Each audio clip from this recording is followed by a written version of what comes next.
नमस्ते। The makers mark में आप सबका स्वागत है। आज हम एक ऐसे टॉपिक में डाइव करने वाले हैं जो किसी भी वेबसाइट की कामयाबी की कहानी बना भी सकता है और बिगाड़ भी सकता है, और वो है गूगल के कंटेंट रूल्स।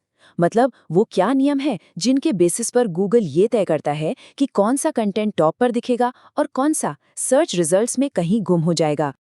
ये सवाल ये अक्सर परेशान करता है ना कि बहुत मेहनत से कंटेंट तैयार किया, एसईओ पर भी खूब काम किया, लेकिन फिर भी वेबसाइट गूगल के पहले पेज पर आ ही नहीं पा रही। तो आज हम इसी गुत्थी को सुलझाने की कोशिश करेंगे और समझेंगे कि भाई गूगल को आखिर चाहिए क्या। तो आज हम क्या क्या कवर करने वाले हैं। सबसे पहले गूगल के गाइडलाइंस को समझेंगे। फिर EEAT फ्रेमवर्क क्या है उसे जानेंगे। दमदार कंटेंट कैसे लिखना है उस पे बात करेंगे। उन गलतियों को देखेंगे जो रैंकिंग गिरा देती हैं। गूगल की पीपल फर्स्ट सोच को समझेंगे और आखिर में एक ऐसी चेकलिस्ट देखेंगे जो पब्लिश करने से पहले हमेशा काम आएगी। तो चलिए शुरू करते हैं पहले सेक्शन से। समझ लीजिए ये ऑनलाइन कंटेंट की दुनिया का रूल बुक है। आखिर अगर खेल के नियम ही नहीं पता होंगे तो जीतेंगे कैसे, है ना? तो आइए सबसे पहले गूगल के इन बेसिक रूल्स को ही समझते हैं। तो ये गूगल कंटेंट गाइडलाइंस हैं क्या? देखिए, ये वो ऑफिशियल रूल्स हैं जिनके आधार पर गूगल हर एक कंटेंट को जज करता है। यही नियम तय करते हैं कि वेबसाइट पर क्या चलेगा, क्या बिल्कुल नहीं चलेगा, और सबसे जरूरी कौन सा कंटेंट रैंक करेगा। अगर इन गाइडलाइंस को इग्नोर किया तो कंटेंट कभी भी अच्छी रैंक नहीं ला पाएगा, चाहे उस पर कितना भी एसईओ क्यों ना कर लें। गूगल का एल्गोरिदम जब भी किसी कंटेंट को देखता है ना, तो बस एक बड़ा सवाल पूछता है, ये कंटेंट किसी इंसान की मदद के लिए बना है या फिर सिर्फ सर्च इंजन को धोखा देने के लिए? क्या ये सच में मददगार है, यूजफुल है, कोई वैल्यू देता है, या फिर इसका मकसद सिर्फ कीवर्ड्स भरकर रैंकिंग में हेरफेर करना है? गूगल का पूरा सिस्टम अब बस इसी एक सवाल के जवाब पर टिका है। और अब आते हैं गूगल के उस कॉन्सेप्ट पर जो आज के समय में सबसे ज्यादा जरूरी है, EEAT।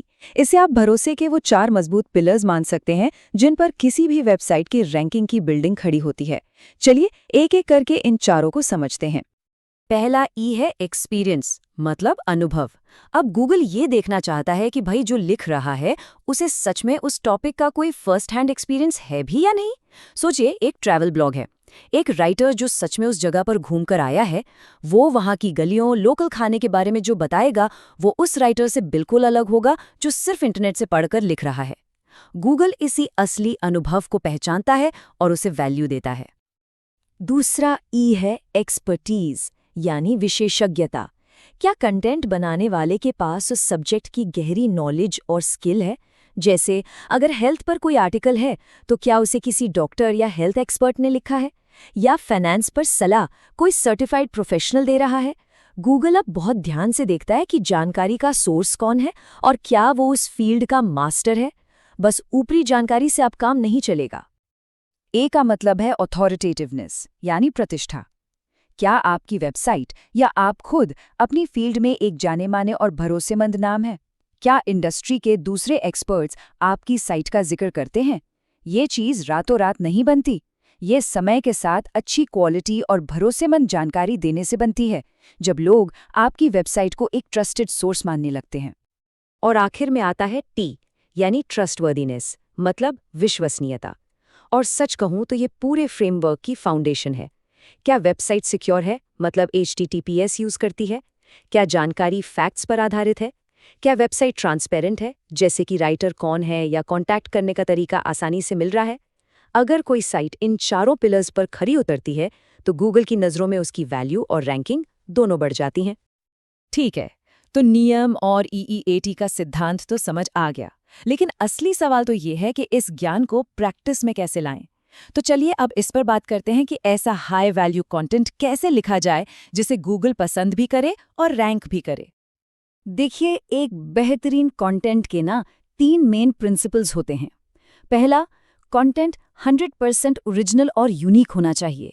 कॉपी पेस्ट या थोड़ा बहुत बदल कर लिखा गया कंटेंट इंटरनेट पर कोई नई वैल्यू नहीं लाता, इसलिए गूगल उसे इग्नोर कर देता है। दूसरा, कंटेंट गहरा और सच में मददगार हो। अगर कोई सर्च कर रहा है घर पर पिज्ज़ा कैसे बनाएं, तो सिर्फ रेसिपी देना काफ़ी नहीं, बल्कि ये भी बताना कि आटा क्यों नहीं फूला या सॉस का टेस्ट कैसे बेहतर करें, ये होती है असली मदद। और तीसरा, कंटेंट को यूज़र के इरादे को पूरा करना चाहिए। मतलब ये समझना जरूरी है कि सर्च करने वाला चाहता क्या है। उसे कुछ खरीदना है, जानकारी चाहिए या तुलना करनी है। सही इरादे को पकड़कर जवाब देना ही गेम चेंजर है। सिर्फ अच्छा लिखना ही काफी नहीं होता, उसे अच्छे से पेश करना भी उतना ही जरूरी है। कंटेंट को इस तरह से स्ट्रक्चर करना चाहिए कि उसे पढ़ना और समझना एकदम आसान हो। इसके लिए क्लियर हेडिंग्स और सब हेडिंग्स का इस्तेमाल करें। पैराग्राफ छोटे छोटे रखें ताकि पढ़ने में आसानी हो, और जहां भी हो सके बुलेट पॉइंट्स, टेबल्स या तस्वीरों का इस्तेमाल करें। इससे यूजर का एक्सपीरियंस बहुत बेहतर हो जाता है।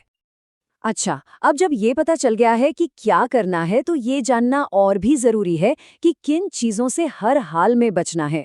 चलिए अब बात करते हैं उन गलतियों की जिन्हें रैंकिंग किलर्स कह सकते हैं, क्योंकि ये आपकी सारी मेहनत पर पानी फेर सकती हैं। इन 4 आदतों से तो बिल्कुल दूर रहना है।